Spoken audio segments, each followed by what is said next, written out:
banquero que quemó su traje después de 30 años en el mundo de las finanzas, un hombre que superó y conoció las desgracias, conoció desde su casa la solidaridad, no solamente visitó África, también lo descubrió, enfrentándose directamente a la muerte allí. Estuve muchos años en una zona de confort, trabajando sector financiero, asesorando. La verdad, una vida muy cómoda, pero me faltaban cosas para llenar mi vida y cambiar mi forma de pensar y de ver la vida. Fue el fallecimiento de mi padre atropellado en un paso de peatones. No pensaba, era como una vida programada, pero nunca llegaba a reflexionar ni a cuestionarme cosas. Me encanonaron con una pistola varias veces en el grupo, íbamos también con Rangers armados, porque es una zona que hay depredadores sobre todo, ¿no? Y por la noche cuando estábamos, vienen un par de leones, vi órdenes sobre todo de que nadie saliera de las tiendas. Sales de la tienda, estás muerto. Ya hemos hablado que has estado cerca de la muerte, pero ¿has estado más cerca de la muerte ya que solamente con una pistola en la cabeza?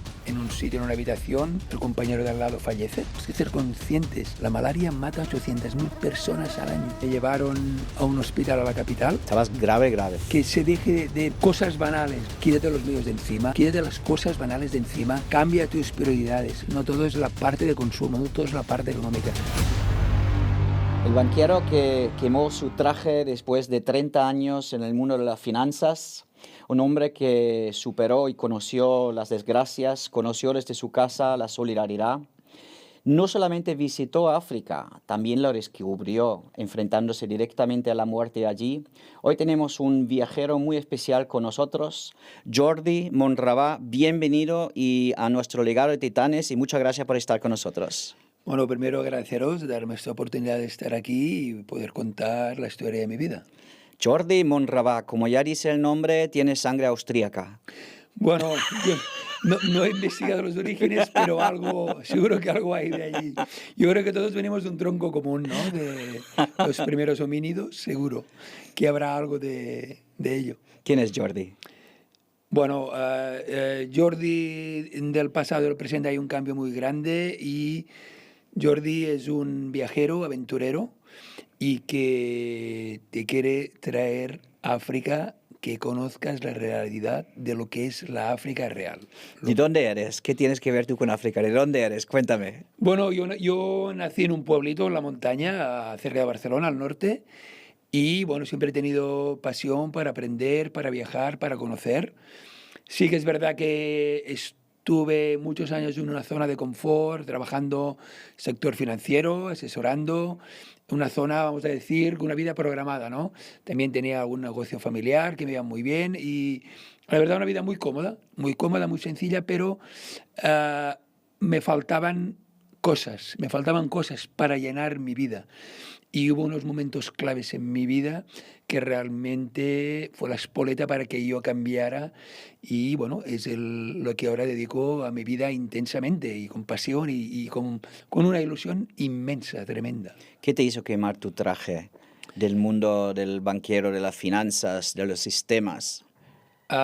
Bien, principalmente en cuanto al trabajo fue un problema de rutina y un problema ético, que mucho tiempo en el sector de la banca cada vez se iba convirtiendo en un sitio menos ético, vamos a decir, y no tenía conflictos sobre todo con superiores, y entonces decidí que era el momento de salir. Tuve una buena salida de la banca, amistosa con el banco, y entonces a partir de allí hubo un factor clave que me hizo abrir los ojos y cambiar mi forma de pensar y de ver la vida.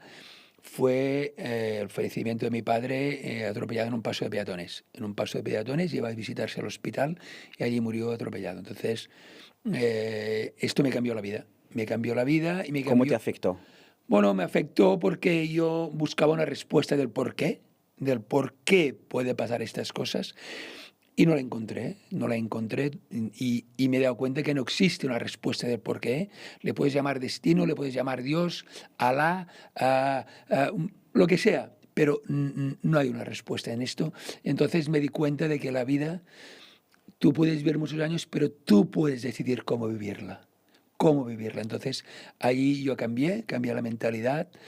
La decisión fue esta de salir de mi vida, vamos a decir, más programada, zona de confort, lo que era el banco, ¿no? Una vida muy estable, que no me quejo de ello, ¿eh? Doy gracias, pero cambió radicalmente mi forma de perspectiva de ver la vida, vivirla intensamente, y encontré esto viajando. Viajando por todo el mundo hasta que por suerte descubrí África. Jordi, ¿te consideras un hombre feliz? Muy feliz, afortunado. Mira, yo el día que me vaya de aquí, me iré con una palabra: gracias. Gracias, es lo único que puedo decir. ¿Has tenido momentos en tu vida que no estabas feliz? Bueno, yo más que no estuviera feliz, diría que no era consciente de las cosas. No tenía la mente abierta y no pensaba. Era como una vida programada, programática como un robot y todo. Era una rutina que estaba bien, pero nunca llegaba a reflexionar ni a cuestionarme cosas. Entonces, estos factores como persona me hicieron reflexionar y a cuestionarme cosas y a preguntarme. Entonces, a partir de ahí creció el interés por el conocimiento, para aprender, para... Entonces, sí que cambió, cambió. Cuando por la mañana miras al espejo, ¿qué ves? No, primero lo que hago es dar gracias por un día más que me levanto y que estoy bien. Doy gracias también, y una de las decisiones más importantes, que decidí comprar tiempo. Es decir, cuando tú te cambias los valores en la vida, ya no todo es la parte material, la parte económica. No, no, no. Entonces empecé a valorar el tiempo, lo importante que es uno tener tiempo para uno mismo para poder decidir. Entonces, una de las cosas más felices que día cuando me levanto es decidir qué hago yo con mi tiempo. Y esto para mí tiene un valor incalculable. ¿Eso siempre ha sido así? No, por descontado que no. Por descontado que no. Yo siempre, esto es de pocos años hacia aquí, hablaríamos de 9, 10 años. El resto, bueno, era una vida, como te comenté antes, programática, con unos horarios, con unas obligaciones, con un estrés laboral importante. Pero bueno, que yo lo aceptaba y, a ver, es un poco el mundo occidental donde vivimos, que la mayoría de la gente pues está en esta rutina, ¿no? Y en este forma de vivir, ¿no? Que es Si el ahora consumismo. mismo miras para atrás, ¿qué podría haber sido un momento donde te costaba mirar al espejo? Bueno, el momento que me costaba mirar al espejo, a lo mejor era cuando yo tenía que hacer un tipo de trabajos en la banca, y esto que a lo mejor éticamente no eran los más correctos. Y ¿Puedes esto, darle una anécdota que dice, hostia, esto no está bien? bien, bueno, voy a contar una anécdota. Entonces, que tuve ahí un conflicto. Yo fui a casi más de 20 juicios por denuncias en los años 90 y 2000 por un tipo de producto financiero que comercializábamos. Entonces los empleados éramos los primeros que tampoco no teníamos toda la información. Entonces lo transmitíamos a gente trabajadora, a gente honrada. Entonces, A gente, desde arriba, de forma intencionada, era, vamos a venderles basura. bueno, sí, vamos a decir que sí, pero no solo era mi entidad financiera donde estaba yo, era en general, No, el ¿no? sistema, claro que Era sí. el sistema que estaba viciado, entonces ahí la parte ética a veces fallaba y esto. Cuéntame un poco más sobre esta anécdota.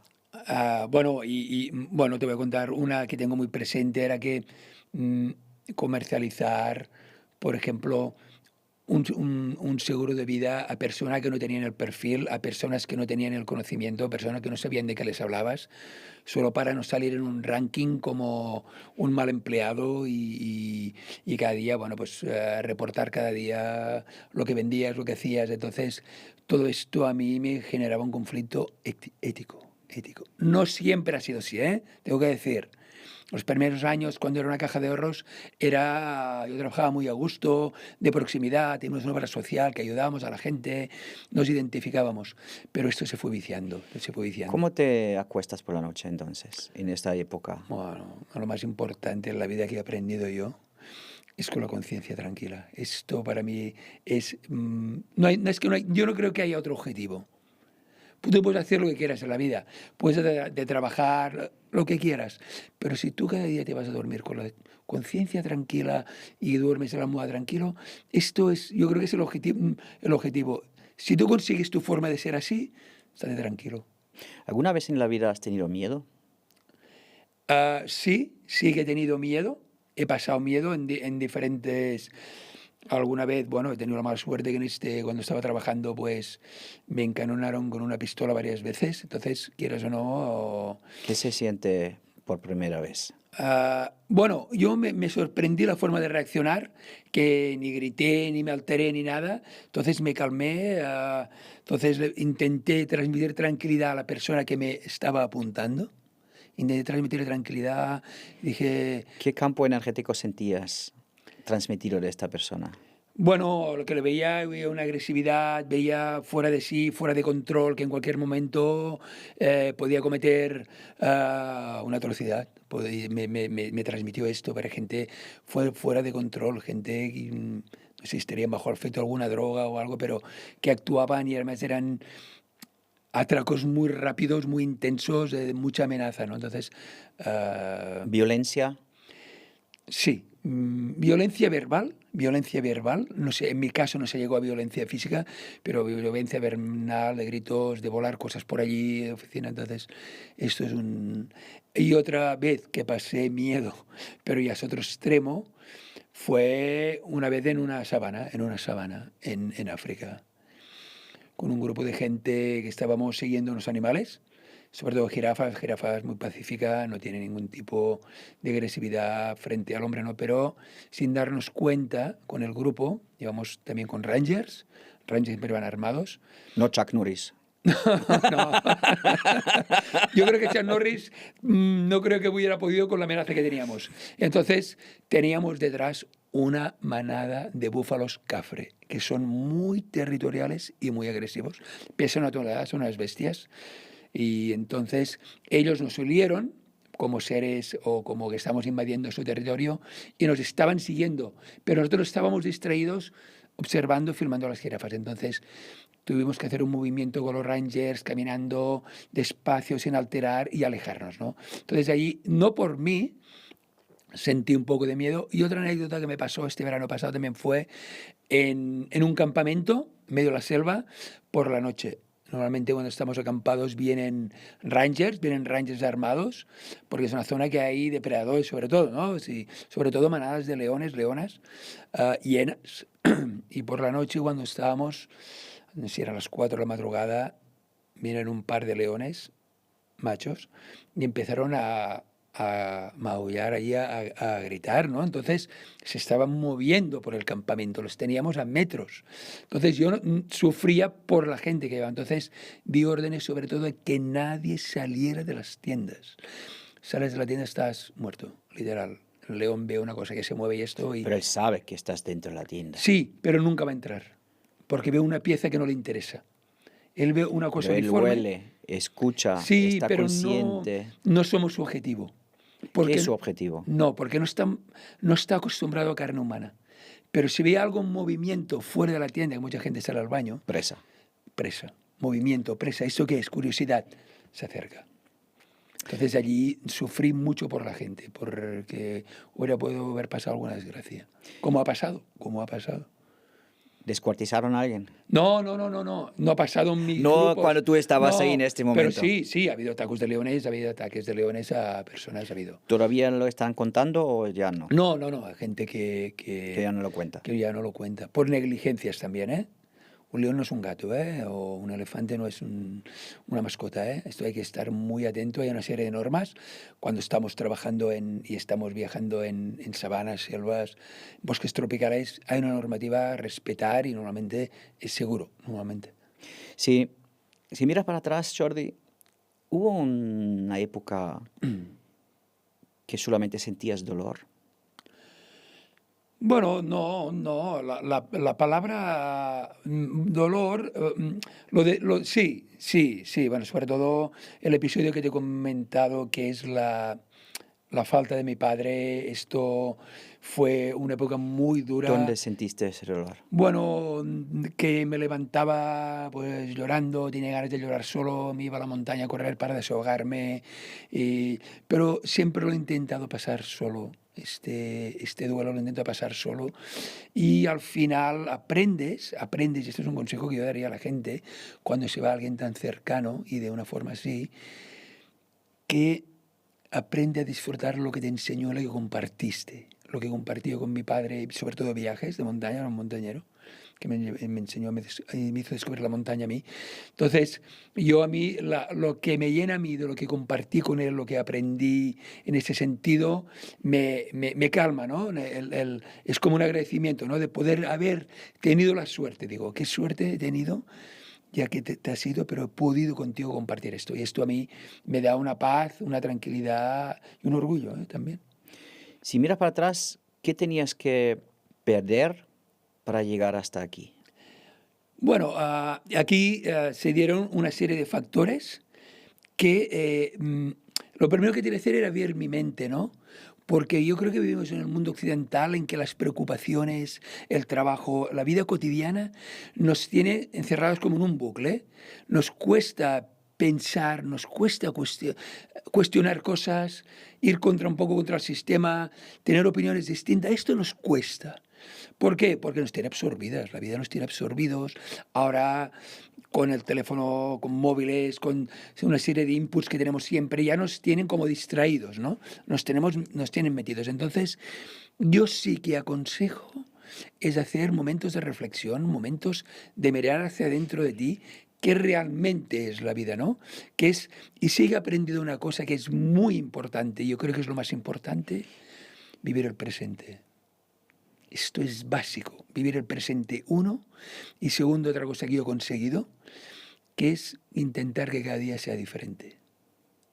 Y aprender y crecer como persona. Aprender y crecer no es coger una enciclopedia, empezar a leer, y que eso está bien, o leer un libro.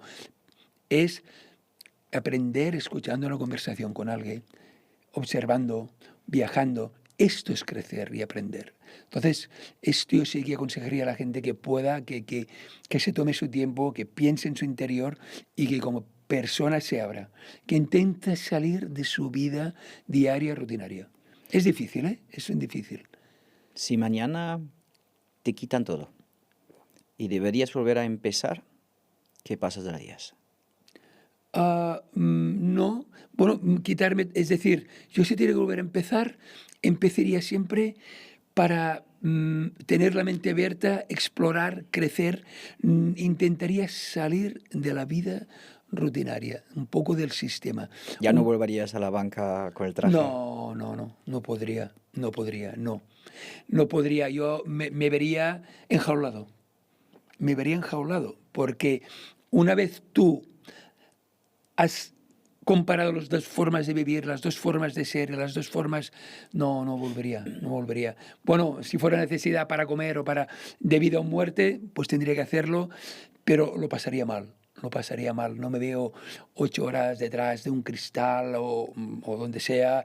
Allí se me haría una montaña cada día. Se me haría fuerte, ¿eh? Si te sientes querido o solo respetado.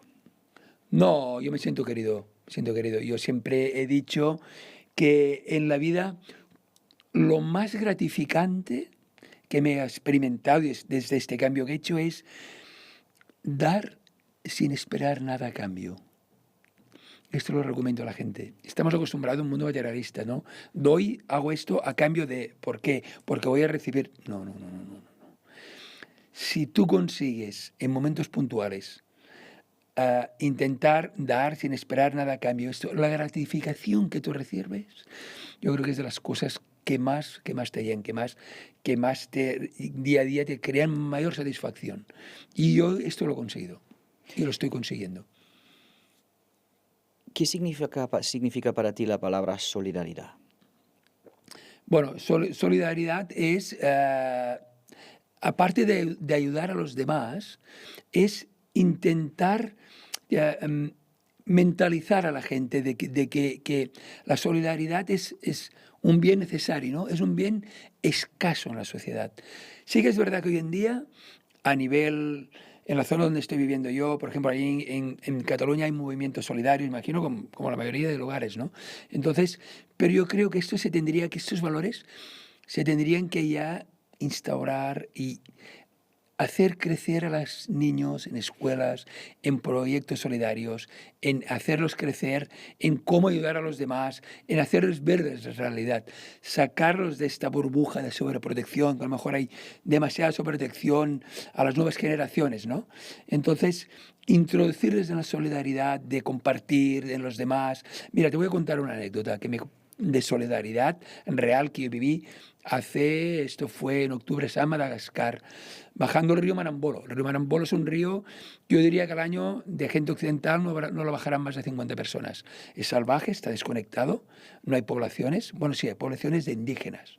Entonces nosotros éramos 3, íbamos en canoas, íbamos siempre, en cada canoa iba yo con 2 más, y con un local siempre, por temas de seguridad y de conocimiento, porque no sabíamos dónde estábamos. Entonces nos duchábamos en el río, vivíamos en el río, cortábamos leña, llevábamos comida, y se nos acercan 10 jóvenes, de chavales, entre 3 y 5 o 6 años, ¿no? Entonces nos hacen el gesto de que tenían hambre, ¿no? Tenían hambres. Entonces también yo le llevaba un racimo de plátanos, ¿no? Había 20 o 30 plátanos. Y lo que hice es, cogí 2 plátanos y al mayor lo llamé y dice, ven. Le di 2 plátanos. Entonces los peló, ¿sabes qué hizo? Hizo 10 trozos y los repartió entre los 10 que eran. Y el trozo más pequeño se lo comió él, ¿no? Entonces yo estaba mirando aquella escena y decía, esto es una enseñanza de solidaridad. Lo que tú me has preguntado. Nunca pensó en él, bueno, me como uno, me guardo otro. No, no, no, no. Compartió primero con los demás y se comió un pedazo. Entonces, estas lecciones de vida que yo he vivido cuando estoy viajando en África, esto es lo que a mí pues me hace abrir, ¿no? Me hace crecer en cuanto a valores. Solidaridad, esto es un ejemplo. Tuviste la suerte de vivir la solidaridad quizás de la forma más inconsciente, pero Totalmente. ya de muy temprana edad en casa. De Bueno, tu madre, ¿quién era tu madre? ¿Qué hacía tu madre? Sí, bueno, mi madre, ¿no? Mi madre que Bueno, ¿qué hacía tu madre que hoy todavía está aquí? Muy está importante haciendo, entenderlo, ¿vale? sí. Bueno, mi madre siempre ha pensado en los demás, nunca ha pensado en ella, ¿no? Siempre ha pensado en ayudar. ¿Qué hacía? Pues entonces colaboraba como presidenta de la Asociación del Cáncer en mi pueblo, creando actividades, creando festivales solo para recaudar. Incluso llegaron a dar un premio como con un pueblo tan pequeño. ¿Cuánto la pagaban? Nada, ella daba todo. Solo pensaba en los demás y se iba con unas huchas por las calles a recaptar dinero. Bueno, entonces luego también colaboraba con el Banco de Alimentos, repartiendo alimentos, que esto es una tarea que está haciendo, bueno, que todavía sigue y que es muy importante, ¿no? Un par de veces al año se recapta alimentos para repartir a gente allí necesitada, ¿no? Gente que vive que no tiene la capacidad de llenar una nevera, ¿no? Sí que tengo una anécdota de ella en esta época, que me acuerdo que era en el pueblo, en una carpa en medio de la plaza, y empezó a nevar. Empezó a nevar, hacía frío, y eran un grupo de gente allí, todo el mundo se fue. Mi madre no. Mi madre llevaba un gorro, se puso el gorro, se quedó allí sola, con el abrigo, nevando. Yo pasé por y digo, ¿qué haces aquí? Vente para casa. Y dice, no, tengo que quedarme aquí, porque si viene alguien que le tenemos que ayudar, entonces todas estas lecciones que a mí de pequeño he ido aprendiendo, si tú vives en este entorno, te cala, te cala. Y entonces esto a mí me ha hecho huella. Entonces, cuando vas viajando, sobre todo en África, y tú ves cómo viven, me sale de dentro todo este tema de solidaridad y que yo he vivido en mi casa. Jordi, ya hemos hablado que has estado cerca de la muerte, pero ¿has estado más cerca de la muerte ya que solamente con una pistola en la cabeza? Bueno, la palabra muerte, yo no sé si era la palabra muerte. Sí que es verdad que, bueno, no he tenido nunca enfermedades graves, ¿no? Pero hasta que fui a África. Entonces allí yo tuve, por desconocimiento o por ignorancia mía, tuve un episodio de malaria grave. Malaria es la mosquita Anófeles que te transmite el parásito, te pica y se te empieza a esconder por el cuerpo, ¿no? Entonces yo empecé a encontrarme mal, no tenía fuerza, no tenía energía, tenía la cabeza como ido, ¿no? Estaba como viviendo, y entonces fui en la mera de la sabana, en la selva ahí en Masindi, fui a un centro Pero claro, un centro en África no tiene nada que ver en los hospitales que nosotros tenemos, la sanidad que tenemos nosotros en el mundo occidental, ¿no? Entonces, allí empecé a ver un poco la realidad, ¿no? Entonces yo estaba en un sitio, en una habitación, el compañero de al lado fallece porque no podía acceder a los medicamentos. Entonces yo veía a gente que se venía a medicar, que le diagnosticaban malaria y no tenía los $20 que costaban las pastillas de malaria que le tenían que administrar. Entonces yo veía ahí 2 o 3 señoras y dice, bueno, se tenían que ir sin la medicación. Entonces dije, no, no, ustedes se van a tomar la medicación, que les pagué la medicación, se pudieran tomar. Entonces, claro, pero yo a lo mejor ayudé a 2 o 3 personas, pero ahora extrapola esto a miles de africanos que no pueden acceder a la medicación de una simple picada de mosquito. Tenemos que ser conscientes, la malaria mata a 800.000 personas al año. Entonces, Impresionante. claro, entonces todo esto te hace reflexionar, te hace pensar. ¿De qué forma te afectó? No, moralmente, entonces me di cuenta de ¿Cuánto que tiempo estuviste allí? un mes, estuve un mes. Un mes. Un mes ¿Dónde? hasta que... ¿En el hospital? No, un mes en este centro, luego... Que no era hospital. No era un hospital, era un centro de la selva con unas condiciones muy, muy ¿Tenía que precarias. compartir habitación, Bueno, cama? te voy a dar un ejemplo. Yo vi una habitación que había en una cama 5 chicas, en la misma cama, 5 chicas que estaban preñadas, que estaban en estado, esperando que las atendieran, llorando. Claro, todo era un desbarajuste, era un sitio... Sí que finalmente cuando ya estaban las últimas, me llevaron a un hospital a la capital. Estabas grave, grave. Sí, yo no me encontraba muy, muy mal y al final tuve que coger un avión. Los médicos de aquí, pude contactar aquí con el Hospital Clínic en medicina tropical. Me dijeron, primer avión, y me llevaron al Hospital Clínic. Y ¿Cuánto tiempo transcurrió entre enterarte hasta que te llevaron aquí? no, una semana Una más, pero semana. yo no tenía fuerzas. Tardé varios meses en recuperarme. Varios meses. Varios meses en recuperarme y bueno, también tengo que reconocer que no quiero alarmar, pero hay una serie de normativas y una serie de protocolos de cómo protegerte de la malaria, ¿no? Ujú. Que yo no puse en práctica. Entonces, negligencia propia. Sí. Lo podrías Sí. haber prevenido. Inexperiencia, diría yo, inexperiencia, ¿no? Porque ahora me muevo mucho por allí, claro que voy a poder tener malaria, pero ya llevo la medicación, ya llevo la prevención y por suerte las veces que he regresado nunca he tenido malaria y la gente que ha viajado conmigo, con esta pequeña protección que les damos y que les contamos como guía, no ha habido ningún caso.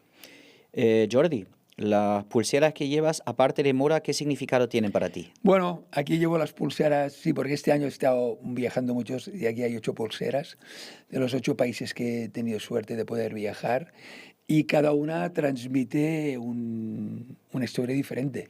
He visto historias, bueno, diferentes, ¿no? De aventura, de miedo, como te he contado, de enfermedad como esta de la malaria y, bueno, para mí tienen un significado, las llevo siempre con mucho orgullo y son pulseras hechas por gente muy humilde, que las hacen a mano allí y para mí representan mucho, siempre las llevo. Pues Jordi, como lo tuyo da para largo, en nuestro próximo episodio hablaremos entretenidamente de África, de los proyectos y lo que estás haciendo. Pero si ahora mismo llegase el momento que sabes que es tu último momento, ¿cómo quieres que te recuerden? Bueno, yo más que me recuerden, lo que sí me gustaría es que la gente tenga el conocimiento de lo que realmente es África, cómo vive su gente, ¿no? Que realmente que sepan la realidad, porque yo creo que tenemos muy poca información de la vida real, de lo que sucede allí a la mayoría de la gente, ¿eh? Entonces esto sí que a mí me gustaría poder transmitir que la gente conociera la África real. Esto sí que a mí, esto me haría muy feliz. ¿Y cómo quieres que te recuerden a ti? Bueno, pues como una persona solidaria que quiere dedicar un tiempo de mi vida y unos años a ayudar a los demás. Ayudar a los demás simplemente, no como un héroe ni salvar nada, no. Ayudar a y transmitir estos valores. Sobre todo transmitir estos valores. Con lo que sabes hoy, Sí. y podrías volver 40 años en el tiempo y darle un mensaje a ese Jordi joven de los 20 años, ¿qué mensaje le darías? Totalmente, totalmente, totalmente. Que sea de mentalidad abierta, que no tenga miedo, que descubra, que no tenga miedo, que viaje, que tome riesgos, que tome iniciativas, que salga de su zona de confort, que no todo es detrás de una pantalla, que no todo es el consumo, que se deje de cosas banales, ¿no? Que en la vida hay otras cosas mucho más importantes que llenan mucho más, ¿no? Y que hoy en día tenemos muchas trampas y que tenemos una jaula de oro, ¿no? Que tenga una jaula de oro, ¿no? Que saliera de su jaula de oro y que sea, que tenga iniciativa y que sea solidario y que comparta, que aprenda a compartir. Y yo creo que viajando en sitios humildes, realmente esto, y la aventura sobre todo, ¿no? Que convierta su vida en una aventura. ¿Qué es lo que estoy haciendo yo? Quemar el traje después de 30 años de la banca, eso también es algo simbólico. ¿Sabes cuántas personas viven en este traje amarrado dentro? ¿Qué le recomendarías tú para dar este paso y enfrentarse a esos miedos que tienen para arrancárselo y quemarlo? A ver, lo primero es el miedo frena, ¿no? La palabra miedo lo que hace básicamente es meterte en el cerebro cosas que frenan, ¿no?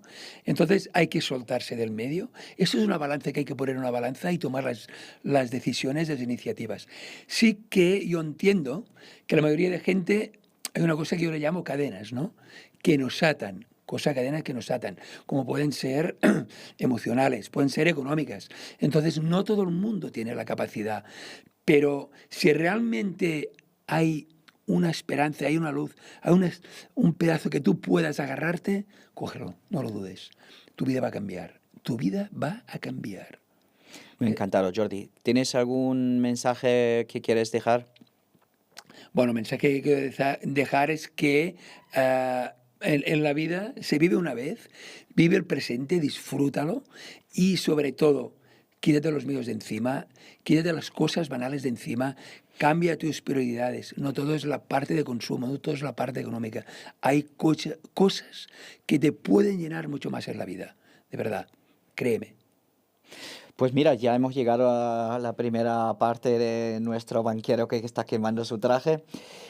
Obviamente en el próximo episodio hablaremos mucho más de África, hablaremos de la esclavitud, de las tribus, de los viajes, diferentes ciudades, Uganda, Uranda, y también de los proyectos solidarios que están ahí, cómo vive la gente, qué sufrimiento hay y sobre todo también qué belleza hay, porque África no se visita.